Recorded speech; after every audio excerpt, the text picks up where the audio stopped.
Hi, this is Eric Waite, and this is week 9 of my podcast, A Concerned Christian.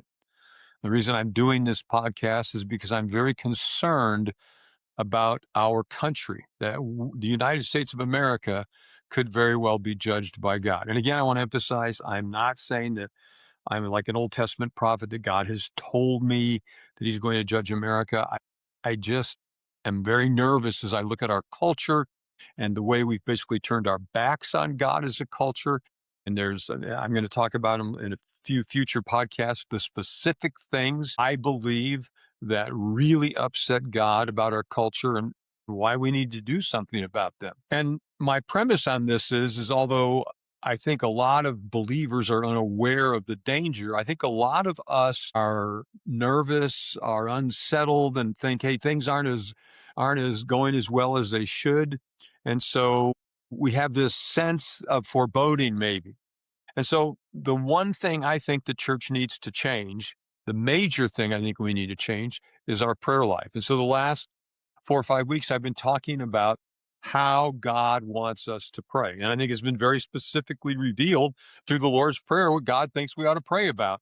And it's been my experience that not very many of us actually specifically pray how and what Jesus told us to pray about in the Lord's Prayer, especially the very first thing, hallowed be thy name. In other words, that God would be glorified in his church and in us as individuals.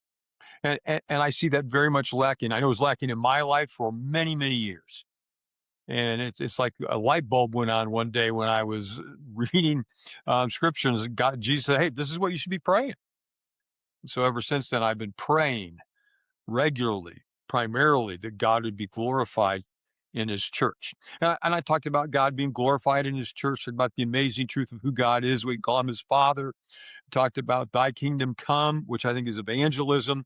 And talked about obeying God on this earth as he's obeyed in heaven.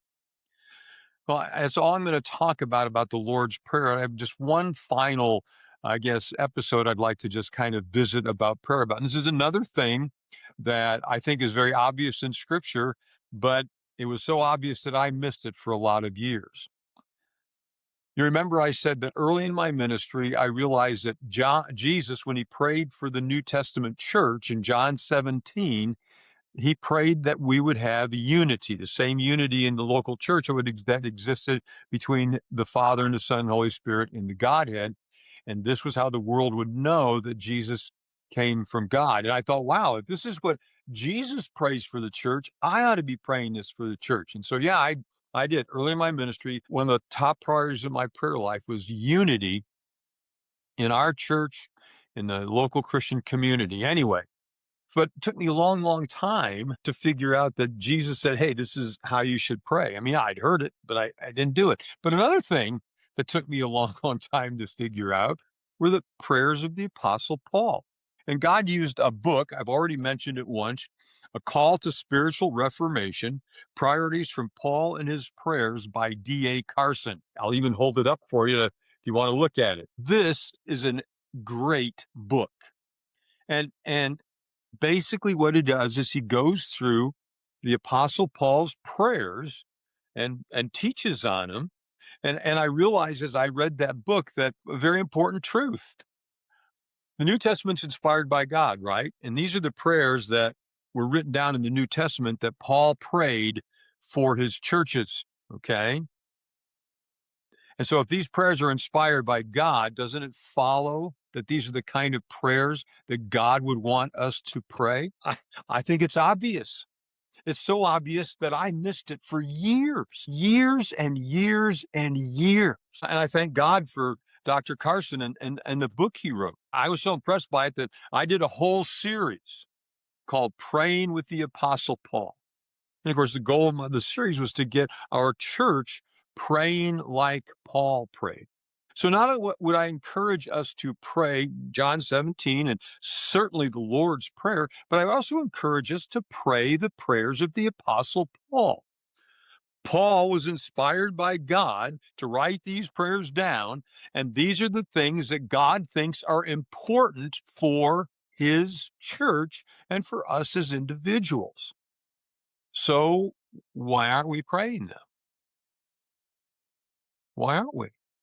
And so what I've done, and I've written down 6 of Paul's big prayers, and every day of the week I use one to center my prayer time around. So for on Monday, for example, I pray about Ephesians 1:15 to 23.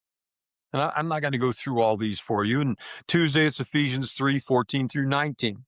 Wednesday, it's Philippians 1:9 through 11. Thursday, it's Colossians 1:9 through 14. Friday, it's 2 Thessalonians 1:11 and 12. And Saturday, it's 1 Thessalonians 1:2 and 2 Thessalonians 1:3. And then on Sunday, I pray John 17:20 through 23. And I typically pray this one almost every day. And every day, the Lord's Prayer. And again, it's not the prayer verbatim, but the principles that are in the prayer. And I've studied these prayers, and as I've gone through them, there's some interesting things that come out. So, for example, Paul prays that we would know God better. He prays that we would know the hope of our calling, that we would know the riches of his glorious inheritance in his holy people. That's a mind-blowing statement, that God considers us a glorious inheritance. The riches of the glory of his inheritance in the saints. Wow. And you see, as we understand the hope of our calling, the way God sees us, it's got to radically change us. It has to help us do God's will on earth as it is done in heaven. He prays that we would know the surpassing greatness of his power toward us who believe. There's unbelievable power available for the church, but I don't think we're tapping into it. Prays that we would live by faith, not by works. In other words, we would base our acceptance with God not on our performance, but on what God has done for us in Christ, and that we would experience and know the love of Christ. And it's interesting in that prayer, that's in Ephesians chapter 3, he says we're being rooted and grounded in love. So God is already rooting and grounding us in love. And God says, hey, I want you to know and experience that, which I am already doing to you. And then, of course, he prays about that our love may abound. And I'm going to talk a lot about love later on when I talk about the condition of the church in America today. He prays that we would walk worthy of the Lord. Boy, that's a humbling prayer. And then he says, and pleasing him in every way. Now, it's also an encouraging prayer that we can actually please God is astounding. Because before we trusted Christ in our sin, it was impossible to please God. All of our righteous deeds are as filthy rags, Isaiah says. So once we trust Christ because we're in Christ and we're forgiven and all of our evilness has been washed away, now we can actually do things that please God. We can live worthy of Jesus. And these are things that Paul prays for the church. And he regularly gives thanks for the church, for the people that make up God's church. And so one of the things I would encourage you to do is buy that book.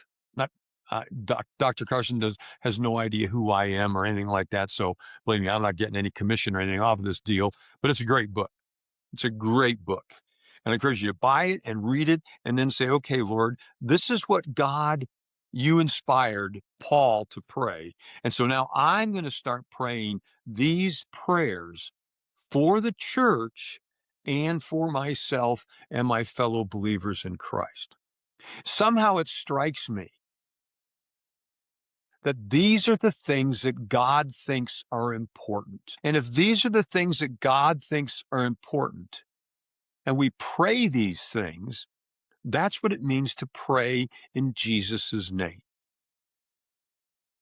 And these are the things that I believe God really wants to answer.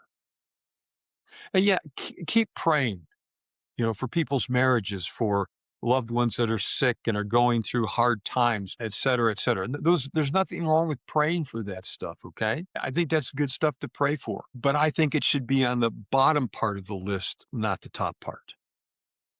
And it's amazing, I think, as we pray these things, and I know as I've prayed these things, God has really done some major work in my life. And I'll talk about that later on when I talk about what condition our condition is when I look at the condition of the church and another area we need to really work on changing. So, my challenge to all of you, change the way we pray.